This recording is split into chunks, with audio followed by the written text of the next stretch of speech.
ఒంగోలు జిల్లా గిద్దలూరు మండలం తాళ్లపల్లిలో కుక్కలు స్వేర్విహారం చేస్తూ ఉన్నాయి. చిన్న తిరుమలయ్య గొర్రెల దొడ్డిపై వీధి కుక్కలు దాడి చేశాయి. ఈ దాడిలో దాదాపు 20 గొర్రెలు పొట్టేళ్లు చనిపోగా 10 గొర్రెలకు గాయాలయ్యాయని గొర్రెల యజమాని తెలిపారు. గత 25 సంవత్సరాల నుంచి గొర్రెల వ్యాపారం చేసుకుంటూ జీవనం సాగిస్తూ ఉన్నానని, తనకు ఎటువంటి ఆధారం లేదని గొర్రెల యజమాని ఆవేదన వ్యక్తం చేశాడు. అకస్మాత్తుగా కుక్కల దాడితో గొర్రెలు చనిపోవడంతో 2,50,000 దాకా నష్టం వాటిల్లిందని వాపోయాడు.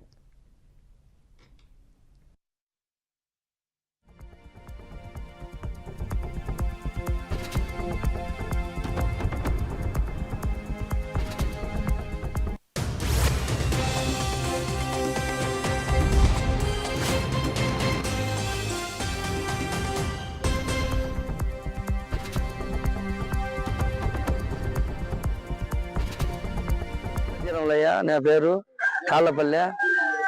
నేను నిన్న పగులు గొర్రెలు మేపుకొని పోయిన 100 గొర్రెలు ఉన్నాయి.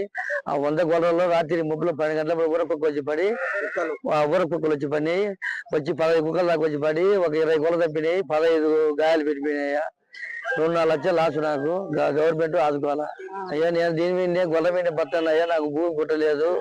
నేను గొర్రె కాసుకుంటే బతంటే వచ్చి పని అయ్యా. కుక్కలు పడి ఊరకొక్క వచ్చి మొత్తము 20 గొర్రెలు తప్పినాయి. ఒక 5-6 పొట్టేళ్ళు తప్పినాయి. పెద్ద పొట్టేళ్ళ నాకు మొత్తం 2-4 లక్షల పైన లాస్ అయ్యా. నాకు మీరు ఏం చేస్తారో మీరు ఆదుకోవాలి. నన్ను ప్రభుత్వం ఆదుకోవాలి. నన్ను సంవత్సరాలకు ఫోన్ చేసి వాళ్ళు వచ్చి పంపించి అంటే వచ్చి వాళ్ళు మా గొర్రెకు సూలి వచ్చి పోయినారయ్యా. వాళ్ళు వచ్చినారు, పంపించినారు. ఆయన గాయపడే